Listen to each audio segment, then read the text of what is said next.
Welcome to K2V YouTube channel. நான் வித்யா சங்கரி. இன்னைக்கு இந்த வீடியோவில் நாம் பார்க்க போகிற ரெசிபி அமிர்தமாக இனிக்கிற சர்க்கரை பொங்கல். இந்த ரெசிபியை எப்படி பண்ணணும்னு பார்க்குறதுக்கு முன்னாடி நம்ம K2V YouTube சேனலை இன்னும் நீங்கள் சப்ஸ்கிரைப் பண்ணலன்னா சப்ஸ்கிரைப் பண்ணி பெல் பட்டன் ப்ரெஸ் பண்ணிக்கோங்க.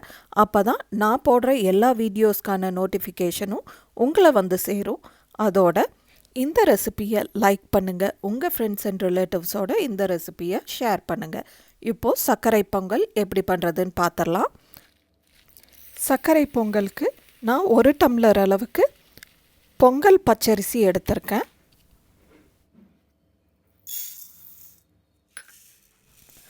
அடுத்ததான் எந்த டம்ளரில் பச்சரிசி மெஷர் பண்ணனோ அதே டம்ளரில் 1 டம்ளர் அளவுக்கு பாசிப்பருப்பு எடுத்துக்கலாம். இப்போ இதை ஒரு 2-3 வாட்டி கழுவிட்டு ஒரு 1/2 hour ஊற வச்சிடலாம்.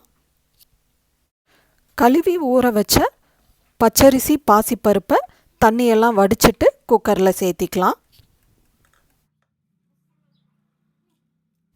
இப்போ 1 டம்ளர் பச்சரிசி 1 டம்ளர் பாசிப்பருப்புக்கு அதே டம்ளரில் 4 டம்ளர் அளவுக்கு தண்ணி சேர்த்திக்கலாம்.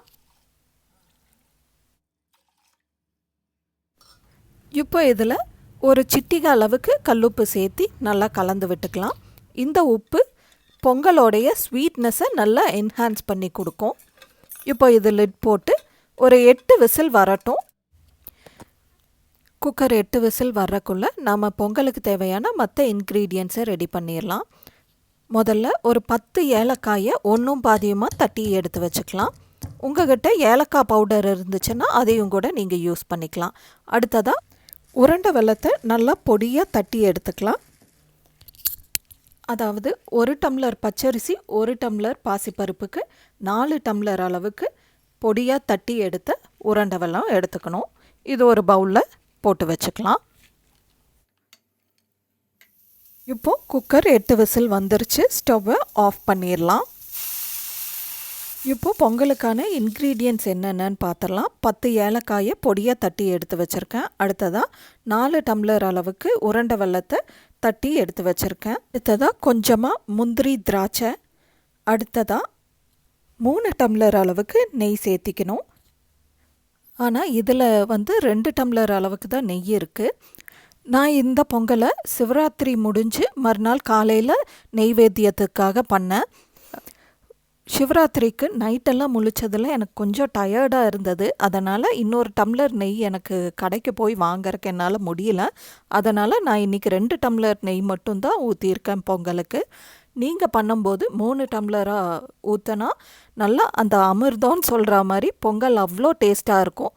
பொங்கலுக்கு டேஸ்ட் கொடுக்கறதே இந்த நெய் தான். அதனால் நெய் மட்டும் குறைச்சிட வேண்டாம். 3 டம்ளர் கண்டிப்பாக ஊற்றுற மாதிரி பார்த்துக்கங்க. இப்போது குக்கர் 8 விசில் விட்டு கேஸ் எல்லாம் ரிலீஸ் ஆகிடுச்சு. ஓப்பன் பண்ணி பார்க்கலாம். பொங்கல் இப்படி தான் இருக்கும். இதை நல்லா ஸ்மாஷ் பண்ணுற மாதிரி ஒரு 2 நிமிஷம் இதை நல்லா கலந்து விடுங்க. இப்போ பொங்கல் நல்லா சூடாக இருக்கும்போதே 3 டம்ளர் அளவுக்கு நெய் சேர்த்திக்கலாம். நான் இன்றைக்கி 2 டம்ளர் தான் நெய் சேர்த்துறேன். அடுத்ததாக 4 டம்ளர் அளவுக்கு பொடிச்சு வச்ச உருண்டை வெல்லத்தை சேர்த்திக்கலாம். அடுத்ததாக 10 எண்ணிக்கை ஏலக்காயை ஒன்றும் பாதியமாக தட்டி வச்சதை சேர்த்திக்கலாம். இப்போ இது எல்லாத்தையும் நல்லா கலந்து விட்டுக்கணும். ஒரு 10 நிமிஷம் கலந்து விட்டுக்கிட்டே இருந்தால் தான் நெய் அந்த பொங்கலோட ஒட்டி நல்லா கலந்து வரும். இல்லைன்னா நெய் தனியாக நிற்கும். இப்போ பொங்கலுக்கான அளவுகளை நான் திரும்ப ஒரு வாட்டி சொல்லிடுறேன்.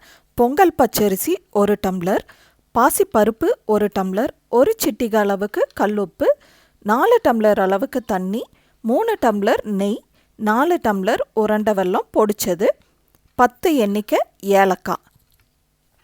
இப்போ இதில் முக்கியமான விஷயம், குக்கர் 8 விசில் விட்டு இறக்கி கேஸ் ரிலீஸ் ஆனதும் பொங்கலை ஆற விட்டுறாதீங்க. நல்லா சூடாக இருக்கும்போதே பொங்கலுக்கான மற்ற இன்க்ரீடியன்ஸை அதோடு சேர்த்து நல்லா கலந்து விட்டுருங்க.